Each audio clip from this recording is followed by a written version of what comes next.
What's up, Steelers fans? Welcome back to Around the Burgh podcast, part of the Around the Block network. I'm Mitchell Wolfe, your host, along with my co-host Shayne Kubas. Today, we'll be breaking down the Steelers' final preseason game against the Panthers, a blowout loss. We'll also go over the first wave of cuts following the preseason, along with the news and notes concerning the Pittsburgh Steelers from last week. So, Shayne, how are you doing today? Doing all right.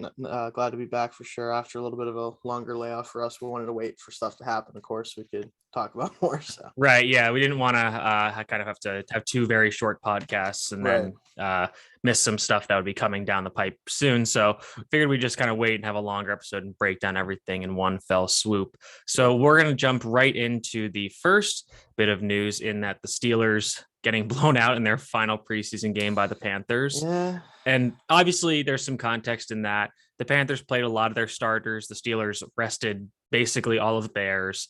But everybody pretty much stunk up the joint during that game. I think the final score was 34-9, if I remember correctly. Yeah. So that was not a great showing. But what were some of the takeaways that you had from the final preseason game, Shayne? Well, one, I'm glad it's a preseason game, right? It's definitely yes. it's a lot easier to stomach 25-point loss whenever it's not something that's going to matter. Yeah. Like you said, though, I think the biggest thing that we could take away is that when you play your backups against starters, it's probably not going to go super well. But realistically, though, I think that this definitely felt like the last preseason game, because those games tend to be ugly depending on what strategy you guys are taking into it, whether you're going to play your starters like the Panthers did, or if you're going to kind of try to rest everybody, since, it's the last week before you have to worry about anybody really getting hurt outside of practice. So Steelers took a different, direction with that. We did see the offensive line play together, which was iffy, obviously, because, we got blown out.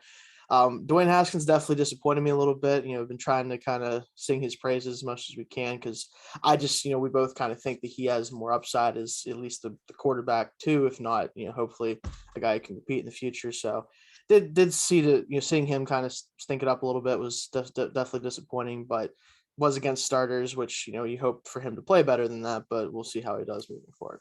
Yeah, I think across the board, the biggest problem was that every player that needed to have a big or good game played absolutely terribly. Yeah, so they just didn't get it done. Yeah. Right. So Haskins comes out and he's god awful for the first half. I think his passer rating was something like 2.8 or like 5.7 or something. Yeah, would have been better off throwing the ball in the dirt every play. Yeah. Right. So then Dobbs comes in the second half. Dobbs gets hurt. Haskins comes back in. He plays pretty well against third and fourth stringers for the Panthers. Right, he leads a nice touchdown drive. I think he completed every pass on that drive. He had some nice throws.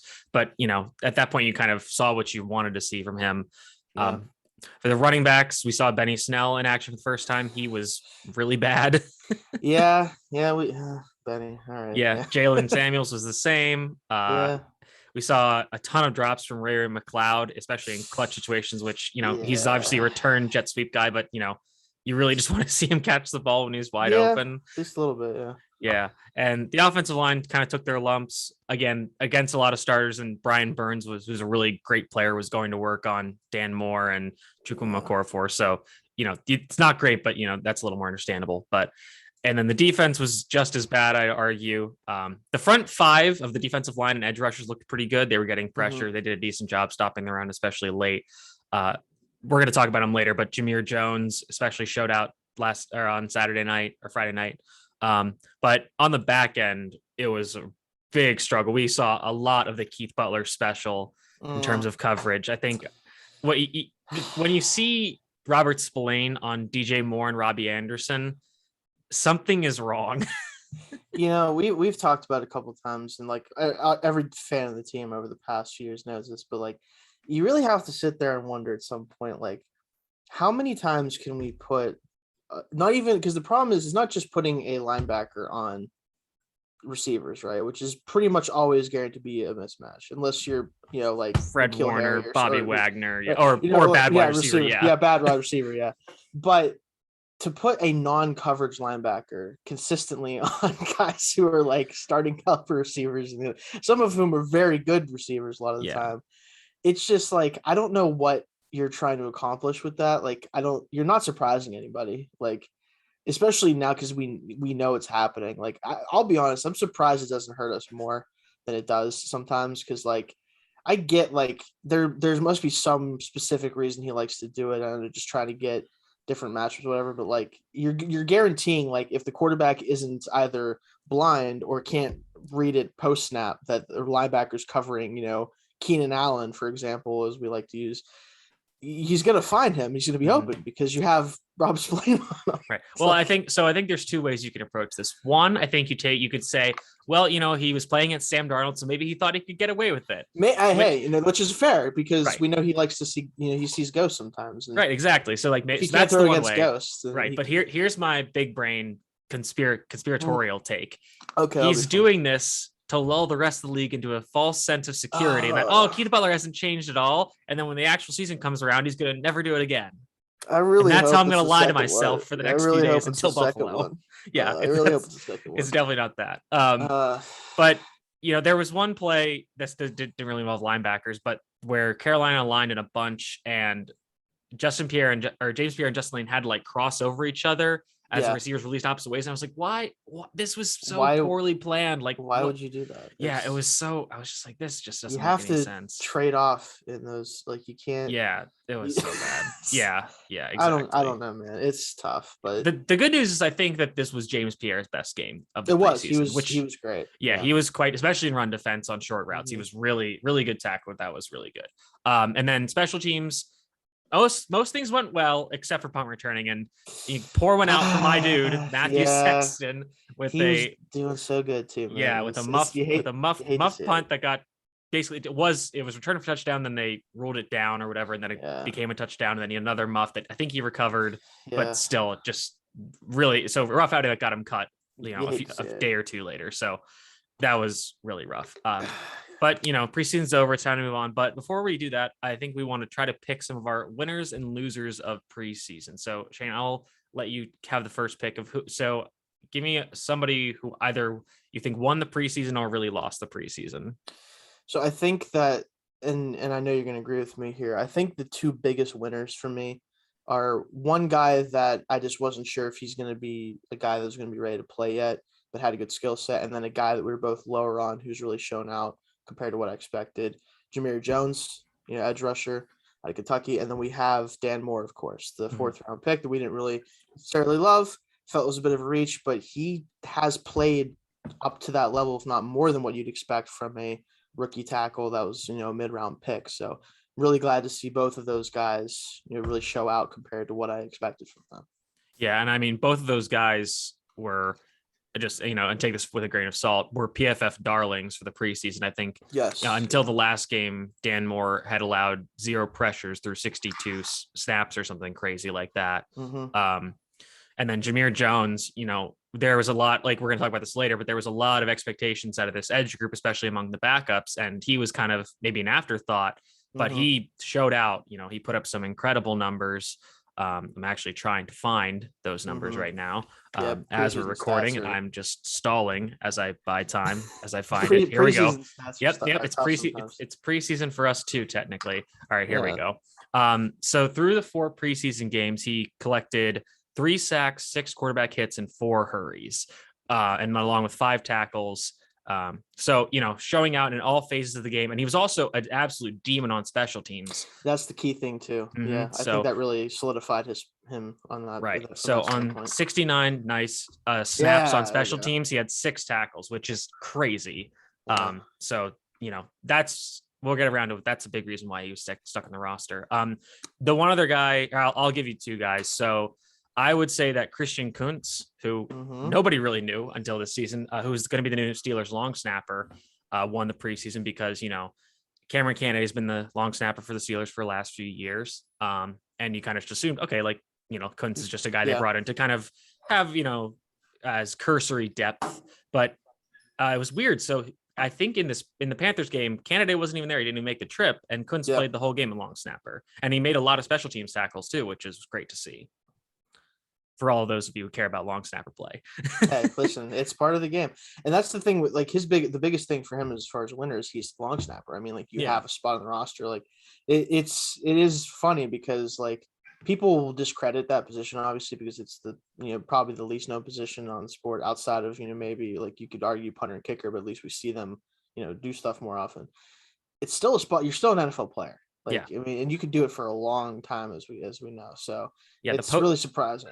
The post Greg Warren era has been quite interesting for the Steelers. And then the other guy I'll say is Kalen Ballage, who again, a guy that we didn't really expect a lot of this preseason, but is basically leaving the preseason as the number 2 running back for the Steelers. Benny Snell's still on the team, but I think that, Ballage shown that he was significantly better in the preseason than Snell. So who are some losers for you from the preseason? Oh, we have to talk about him just because, unfortunately it's somebody that really was a good story last year and kind of everything fell apart for him. And it's why we have a new player on the team. Robert Spillane really fell off, man. It sucks because, he had obviously last year he had to step in with Bush injuries and everything like that, and played well enough that you thought, okay, well, he's at least going to be a really good, worst case scenario, a really good backup or, valuable player on defense, and then just could not cover anybody. Yeah. And it doesn't matter how he could be one of the best run defenders in the league. It wouldn't matter that much if you're that noticeably bad in coverage. It's not going to work. An incredibly consistently bad performance throughout the preseason. It's really crazy. Yeah. Such that they went out and traded for somebody and he's effectively lost his job. So the other one I'll say is Chukwuma Okorafor. The other side of the Dan Moore coin that you brought up is Chukwuma Okorafor, who didn't play as much, but still greatly struggled in the last 2 games. A lot of people kind of expected him to be the starting left tackle going into the regular season, but that's up for grabs now. And we'll get into this later as well, but there's possible that they flip him back to the right side. Not sure what that means for Zach Banner, but he's still kind of he's still been struggling this preseason. So that's not great. So, we've given you some stock reports on guys that we liked and we didn't like this preseason, but I'm going to tell you a little bit about, I want to tell you a little bit about Symbol, which is the stock market for sports where you can buy and sell virtual shares of your favorite teams using real money. Each time your team wins, you earn a win payout. If your team loses, you lose nothing. Symbol offers trading for the NFL, NBA, and MLB with college football coming this fall. Visit https://symbol.app/today and use promo code SteelersATB to earn a $10 deposit bonus on your first deposit. That's https://simbull.app. Okay, so with the preseason behind us, today was obviously the cut down day. So as of 4 p.m., the Steelers had to get their roster down to 53 players. They got started with that early. Over the weekend, they released 9 players, including Marcus Baugh, Tony Brooks-James, Shakur Brown, TJ Carter, Anthony Johnson, Lafayette Pitts, Malcolm Pridgeon, Matthew Sexton, and Lamont Wade.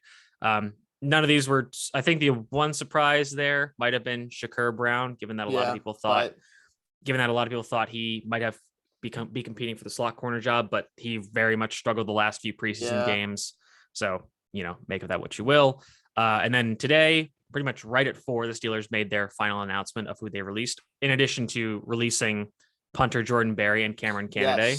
Yes. So Steelers making a big change on the special teams unit, switching out punters and long snappers. That's a big story. And then the other releases they made were wide receiver Rico Bussey and Cody White, running backs Trey Edmonds and Jalen Samuels, offensive lineman Rashad Coward, BJ Finney, Chaz Green, and John Leglu, tight end Kevin Rader, linebackers Cassius Marsh, Quincy Roche, and Jamar Watson, defensive backs Mark Gilbert, Arthur Millette, and Donovan Steiner.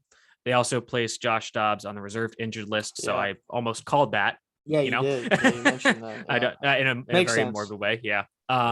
So of these moves, what would you say were like the most surprising? I think the thing we definitely, and a lot of people have been talking about, if you go through any comments on any, things on Twitter, anywhere else about the cuts, obviously Quincy Roche is the biggest name there of like guys that we felt were pretty much locked to make the roster between draft position, being a drafted player, playing well enough to justify a spot. And it is unfortunate because at this point, it's pretty clear that they felt like Jameer Jones outplayed him and that he did. So you give him the nod, opening day roster, and I'm sure they're hoping to get Roche back on the practice squad if he clears waivers. But I am surprised that they cut both him and Marsh. I expected one of those two to make the roster initially. The fact that they both aren't, and they kept, a lot of defensive linemen. They kept Benny Snell, for example, as the 4th running back, presumably at this point. That was definitely a bit of a shock to me. Yeah, I think the other side of the keeping fewer linebackers coin is the number of defensive linemen they kept, because they kept both Isaiah Loudermilk and Henry Mondeau. And I think a lot of people expected Mondeau to be cut. There were even some rumors that they could be deciding between Isaiah Buggs and Carlos Davis. They both Yeah. made the team.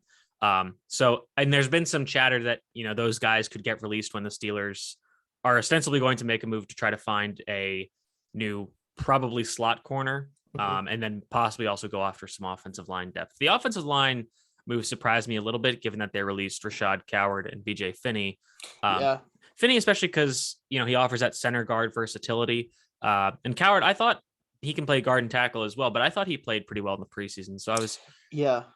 And then the result of that is that JC Hassenauer makes the team as the backup center, even though he didn't play much during the preseason. I don't think he's an NFL caliber player.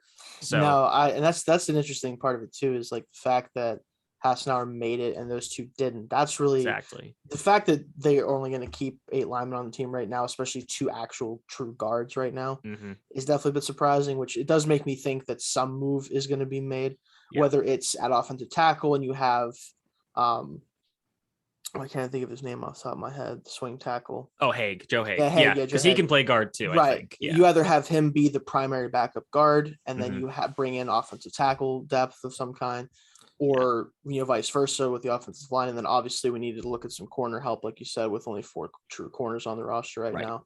Yeah. There's definitely going to be 1 or 2 moves in those position groups, and that's where you could see, like you said, guys in that defensive line group or a running back. That's probably where those cuts are going to be coming from. Yeah. So, there's definitely going to be moves made coming in the next coming days that will kind of, as other teams are kind of releasing and finalizing their rosters as well. So the situation is very fluid right now across the NFL. So are there any other, besides the ones we kind of already talked about, that were kind of guys you're like, okay, like that's guys that like that were on the roster bubble that were like obvious makes or obvious cuts, and then on the other side, surprise makes and surprise cuts that we haven't mentioned already? Yeah, I mean, obviously the obvious make, I think, of the guys that were going to be, especially the way that they played, was Jones, was Jameer Jones. Like he, just from the start, it seemed very clear after the first 2 games that he was playing at a level higher than you'd expect from any undrafted free agent. And with the edge depth behind the top 3 guys being very questionable, again, I expected him and Roche to be the 2 primary backups outside of Ingram, but the fact that he made it is no surprise. And I think maybe the biggest surprise cut for me, other than Roche, because we talked a lot about him, really Gilbert, probably just because I felt like he was a lock to be the 5th corner at this point, because I didn't see anything from Allett that would make me think that he's going to make the team. But the fact to cut them both, and I'm sure expecting to get Gilbert back from the practice squad, makes me think that a move is coming at corner specifically. That. Yeah. And I think among the guys we haven't mentioned yet in terms of surprises, I'm surprised they didn't add a 6th wide receiver, because like I've said, they really like to carry 6, just so they have that extra body to use on special teams. So Cody White would be the one name that I would mention that I was kind of very surprised to see not make the team. And then one that made the team that was very surprising to me was probably Ulysses Gilbert III, who we talked about a little in the pre-show, because there's rumors that another inside linebacker, Marcus Allen, is going to be put on the injured reserve. So they needed another linebacker, allegedly.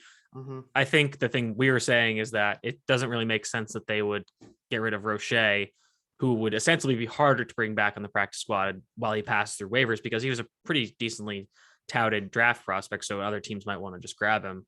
And he performed well in the preseason. It's not like he was bad. Like, he was not as good as Jones, but he performed quite well. That was pretty consistent.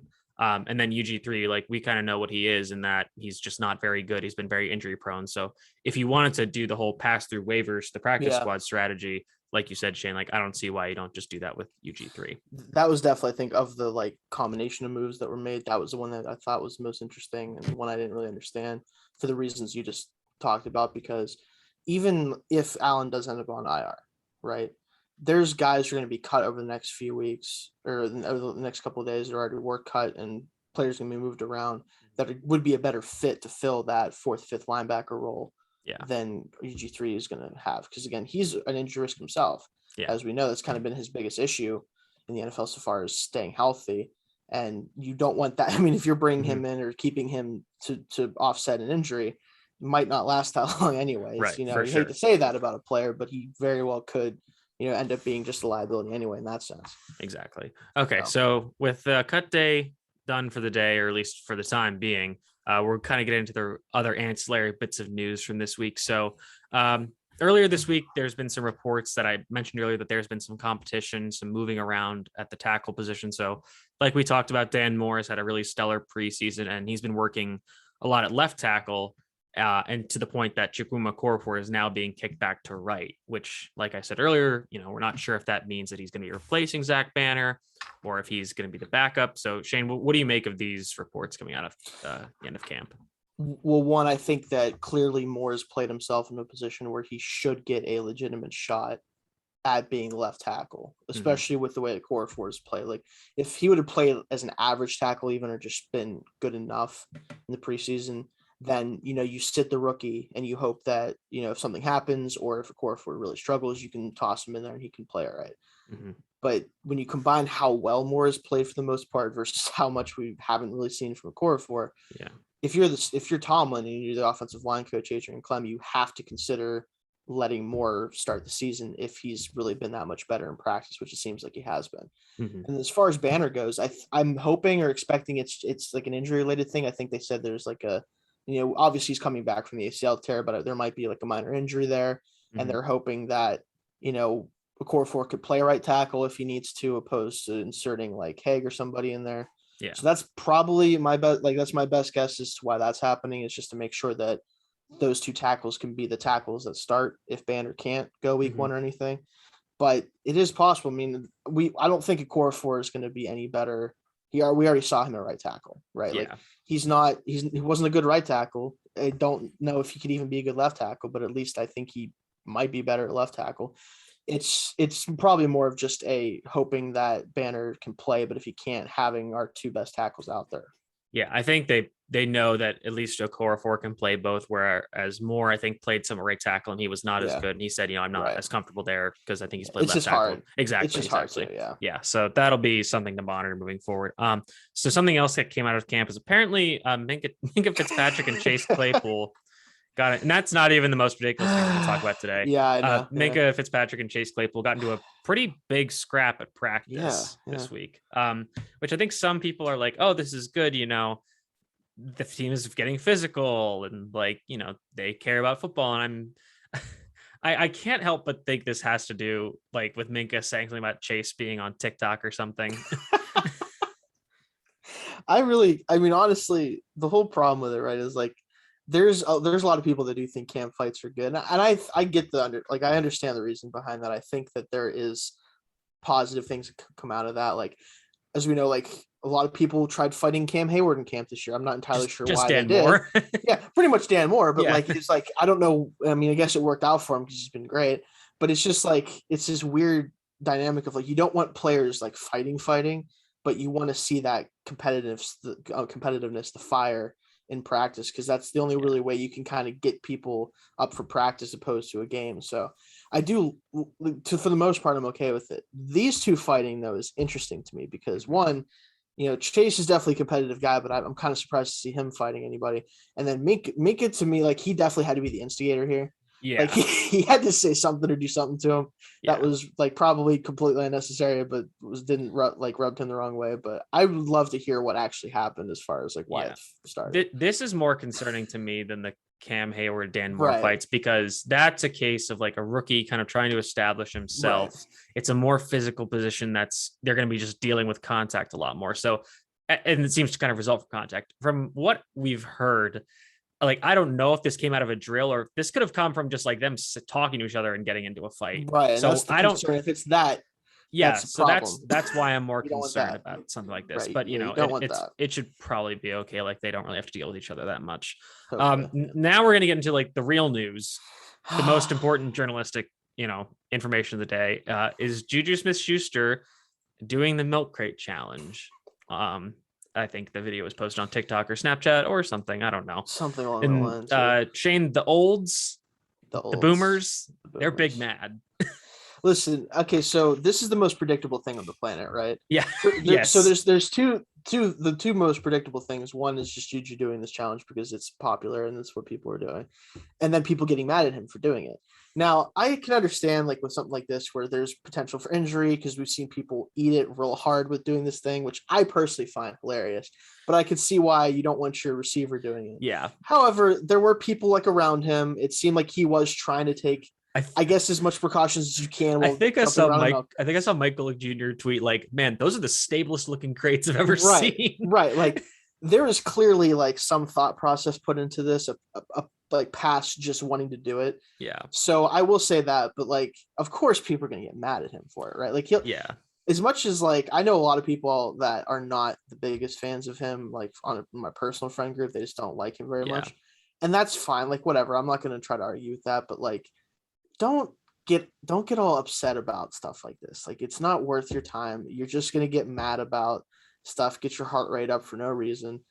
He did it pretty successfully, honestly. I think he did pretty good with it. Again, I don't know how they were that stable. I mean, he is a receiver. He's an athlete. Yeah, he's a professional athlete. I mean, we've seen people just bust themselves. Yeah, on this thing. Yeah. It's funny, but yeah. Right. So my take on this is that. So firstly, you know how like crazy things will happen and people will be like, oh, like we're living in a simulation. Yes. This is the exact opposite of that. Yeah. Like you said, like this is just okay. The world is real. You know, everything is on the up and up. Everything's good. People are mad at Juju for doing something. And I do think that this was really stupid because like it wasn't smart. Because like you said, like people have really hurt themselves doing this.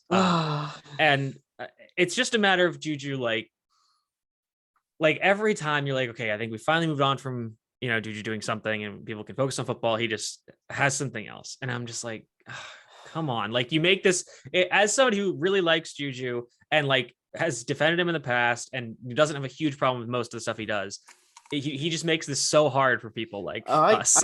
I get you. Like that's the thing that sucks about it is like, I'm not going to say like, it clearly was not a smart decision, right? Yeah. Like definitely not trying to say that. Like I already know myself, like you could not pay me to do that challenge because first of all, I'm just too big and not agile enough to be doing that. Because if I come down, the whole world's coming with me. Okay. So there's no way that like, it's just not going to happen with him though. At least like you said, like I mentioned, at least he seemed to be trying to take some precautions where there's people around him to catch him, all that good stuff. Yeah.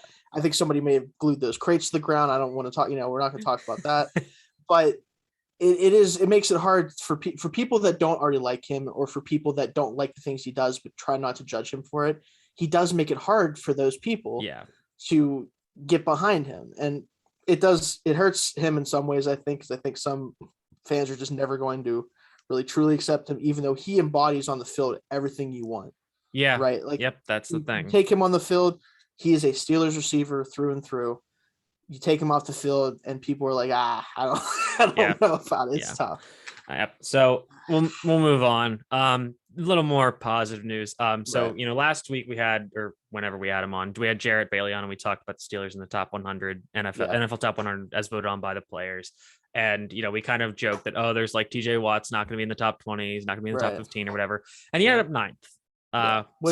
Which is, good to see. I have to look up the full thing right now because I didn't do that because I'm bad at preparing. But I know Patty Mahomes finally number one. Good there we go. Good for him, Patrick. So he came in right ahead of Josh Allen, and he came behind DeAndre Hopkins, Tom Brady, Devontae Adams, Travis Kelce, Derrick Henry, Aaron Rodgers, Aaron Donald, and Patrick Mahomes. That's from descending order.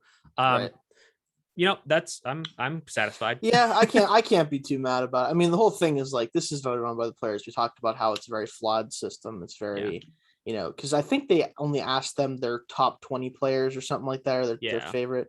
So it's you're going to get some weird players in there sometimes, or the placement's going to be strange because you're only going off of so many lists. But and I think like a guy like Wyatt Teller, who's a guard for the Browns, who a lot of people like really thinks were like one of the best guards in the NFL. Like I think it was in like the 90s, and a lot of people, especially like O-line Twitter, was like, what is this? This is ridiculous. O-line Twitter had a rough time. Well, O-line Twitter usually is a rough time with all these things because people don't really put offensive linemen. Right. And it sucks because Wyatt Teller, at least if you're like going off of last year, dude was dangerous.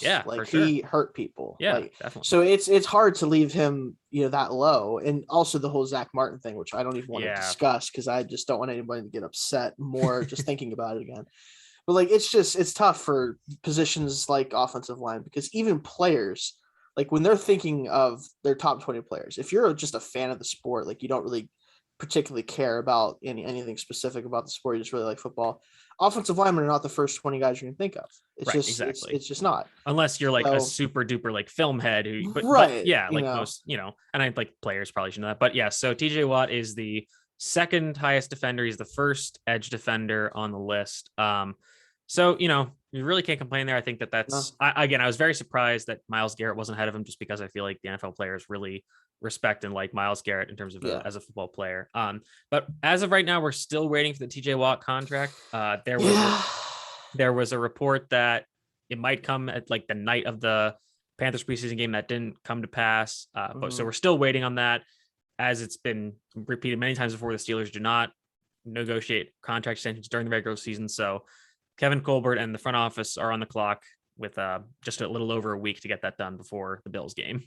Yeah, I do think obviously that's going to happen. I think that, in an absolute worst case scenario, they'll either break their tradition of doing it during the regular season, because I can't imagine that they're going to let it get, after the season, or, they'll just kind of let it go down to the wire. Maybe they're trying to work out the last few little things here or there. Because I know they've been doing all these plans with like the voided years, all this other stuff. There's probably some like convoluted way they want to try to do it that makes it more advantageous to them, and maybe the TJ Watt's camp just wants to make sure that it's not anything weird, which I don't blame him for, but I'm expecting it, obviously, at least hopefully a little bit before the game. But I'd like for him to be in practice during like game plan install and everything. I would hope so. Yeah. All right, well, that's going to do it for us for this episode. We will be back at some point in the next 7 days with a preview of the week 1 matchup against the Bills. We might even have stick in an episode with our full season predictions. We'll see how our schedules work out. But in the meantime, Shayne, let the people know where they can find you. You can find me on Twitter at Shayne Kubas, of course. As always, make sure to throw the Y in there. You'll find someone else otherwise. And you can check out, obviously, the podcast here. And then also for Still Curtain, if you search me up there, you can find all my articles for them. I'm at Mitchell T. Wolfe, WOLFE on Twitter. Again, follow Steelers ATB on Twitter. You'll be finding our podcast there and a lot of other Steelers stuff. So thank you guys for tuning in. We hope to see you at next episode.